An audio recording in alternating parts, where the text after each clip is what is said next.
Hello student, स्वागत है आप सभी का केमिस्ट्री कक्षा में। My name is Seema. इस वीडियो में आज हम बात करेंगे expected questions for GIC mains. तो जैसे कि आप सभी जानते हो, जीआईसी जो मेंस है उसका जो डेट थी वो 19 दिसंबर आपकी बताई हुई थी आयोग के द्वारा। लेकिन अभी भी जो कंडीशंस हैं उसमें पॉसिबल नहीं लग रहा है कि 19 दिसंबर को आपका एग्ज़ाम हो जाएगा, बिकॉज़ अभी प्री का जो रिज़ल्ट है वो भी अभी नहीं आया है। आयोग ने प्री का रिज़ल्ट ही अभी तक रिलीज़ नहीं किया है। और आज क्या हो गई है, आज जो है 4 दिसंबर है, तो 4 दिसंबर अभी तक भी आपका जो प्री का रिज़ल्ट है वो नहीं आया है।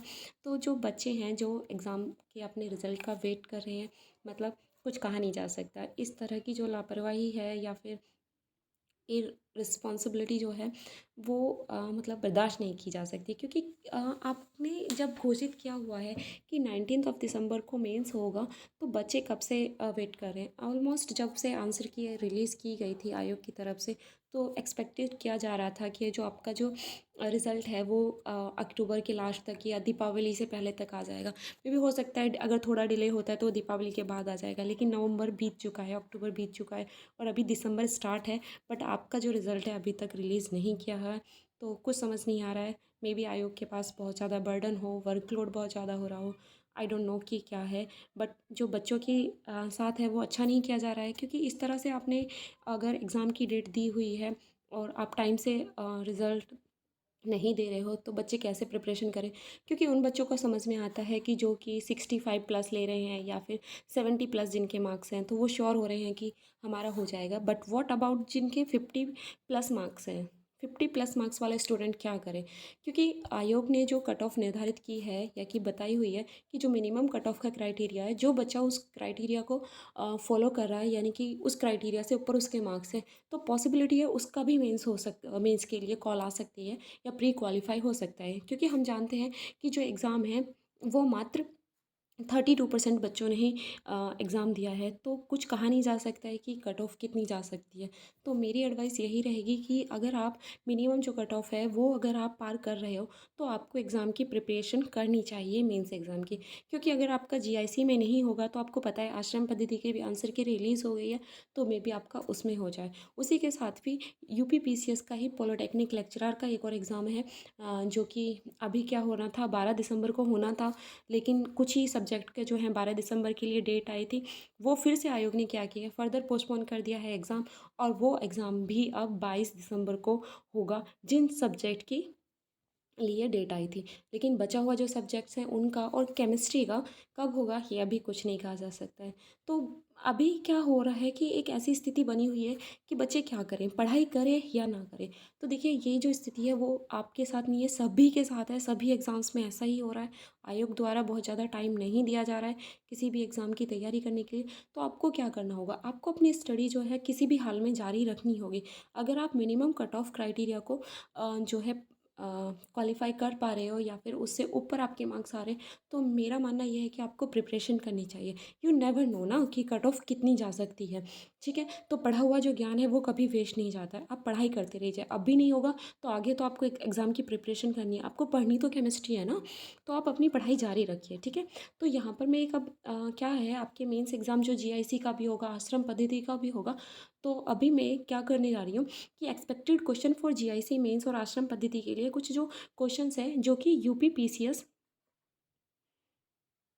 मेंस में पूछे हुए क्वेश्चंस हैं, जो कि जीआईसी के जो सिलेबस है उससे मिलते जुलते या कि उस सिलेबस के अकॉर्डिंग जो क्वेश्चंस जी यूपी पीसीएस मेंस में पूछे गए, वो यहाँ पर मैं डिस्कस करूँगी, जिनकी मोस्ट प्रोबेबली हो सकता है कि वो जीआईसी मेंस में उस टाइप के क्वेश्चंस पूछे जाएँ। और थोड़ा सा आपको आइडिया लग जाएगा कि जो यूपी पीसीएस है वो किस टाइप के क्वेश्चंस पूछे जाते हैं।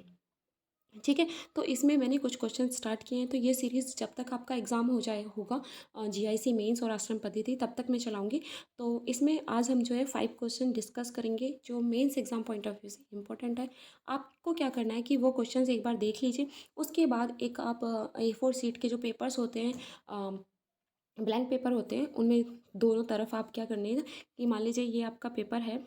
ठीक है, A4 शीट का। तो यहाँ पर इस तरह से लाइन खींच लीजिए और यहाँ पर क्वेश्चन लिखने के बाद आप यहाँ पर आंसर अपने लिखिए। तो इस तरह से आप अपने आंसर लिखने स्टार्ट कर दीजिए, प्रैक्टिस स्टार्ट कर दीजिए। कब थोड़ा थोड़ा टाइम आप निकालना स्टार्ट कर दीजिए लिखने की प्रैक्टिस के लिए। और इसके साथ ही आपको एक और सलाह मैं दूंगी, एडवाइस दूंगी कि आप क्या करिए कि अपना एक पेन डिसाइड कर लीजिए। यानी कि जो पेन, जिस पेन से आप क्वेश्चन पेपर सॉल्व करोगे, या जो भी आपका पेन होगा ब्लैक ब्लू, वो डिसाइड कर लीजिए कि आपको किस कंपनी का जो पेन है वो आप यूज़ करने वाले हो। उसी से आप प्रैक्टिस कीजिए कि एग्ज़ाम टाइम पे ऐसा ना हो कि आप एकदम नया पेन लेके जाओ और आप लिख ना पाओ, टाइम पे पेपर सॉल्व ना कर पाओ। ठीक है, तो यहाँ पर जो मेंस एग्ज़ाम है उसमें आपको सबसे पहले ये ध्यान रखना है कि जो आपकी प्रिपरेशन आप कर रहे हो कि वो सिर्फ आपको पढ़ना है, याद करना है, यही काफ़ी नहीं है। आपको जब पेपर आप लिखो या कि पेपर जब आप सॉल्व करो तो इतना आप सॉल्व कर पाओ कि उस टाइम पे एक्शन को कंप्लीट कर पाओ। ठीक है, तो आप अपनी हैबिट अभी से डाल दीजिए, रिटर्न प्रैक्टिस अभी से अपनी स्टार्ट कर दीजिए। ठीक है, और एक चीज़ और आपको ध्यान रखनी है कि जब आप एग्ज़ाम सेंटर में जाओ तो जो पेन आप यूज़ करने वाले हो वो पेन आपका पहले से यूज़ किया होना चाहिए, यानी कि आपका हाथ लगा होना चाहिए। आपको प्रैक्टिस इतनी होनी चाहिए कि आपको जाके एकदम नया जो पेन ले रहे हो उससे आपकी स्पीड स्लो ना हो जाए। ठीक है, बात स्पीड की होती है इस एग्ज़ाम में। मेंस एग्ज़ाम जो लिख रहे हैं आता सबको है, ठीक है, लेकिन स्पीड के साथ ही आप सही क्वेश्चंस अटेम्प्ट करें और सारे क्वेश्चन टाइम पे कंप्लीट कर पाएँ। ठीक है, ये एक छोटी सी एडवाइस थी, आई होप ये आपके लिए हेल्पफुल रहे। तो चलिए आगे बात करते हैं एग्ज़ाम के जो क्वेश्चन जो इंपॉर्टेंट हो सकते हैं उनके बारे में। तो यहाँ पर right short notes on two of the any two of the following. तो यहाँ पर ये जो तीन आपको प्रिंसिपल दिए हैं, above principal, Pauli's exclusion principle और हाइजेनबर्ग अनसर्टेनिटी प्रिंसिपल। तो देखिए आपको पता है कि जो आपका पैटर्न है उसमें कुछ क्वेश्चन, यानी कि 5 क्वेश्चन 25 मार्क्स के होंगे, और उसके बाद अगर बात करें कुछ जो 15 मार्क्स के क्वेश्चन होंगे 5 ही होंगे, और 10 जो क्वेश्चन होंगे वो 10 मार्क्स के होंगे। ठीक है, इस तरह से क्वेश्चन होंगे। इसके पैटर्न पे मैंने ऑलरेडी वीडियो बना दी है, आप एक बार वो चेक कर लीजिएगा। ठीक है, तो इस तरह से होंगे। तो ये वाला जो क्वेश्चन है ये काफ़ी इंपॉर्टेंट है, यूपी पीसीएस में ये पूछा हुआ क्वेश्चन है। ठीक है, मेंस में पूछा हुआ क्वेश्चन है, मैंने वहीं से लिया है। तो इसमें आपको क्या करना है, अगर ये क्वेश्चन 25 मार्क्स में पूछा जाएगा तो मे बी आपसे ये तीनों की आपको डिस्क्राइब करना है कि पहले आपको क्या करना है कि पूरा प्रिंसिपल अच्छे से बताना है, उसके बाद विद एग्जाम्पल आपको अच्छे से ही समझाना होगा। ठीक है, तो अगर ये क्वेश्चन 15 मार्क्स में पूछा जाए तो प्रोबेबिलिटी है कि ये 2 क्वेश्चन पूछा जाए। ठीक है, 2 प्रिंसिपल आपसे पूछ लिया जाए, और 10 मार्क्स में एक क्वेश्चन पूछा जा सकता है, क्योंकि आपको कितना वर्ड्स में लिखना है।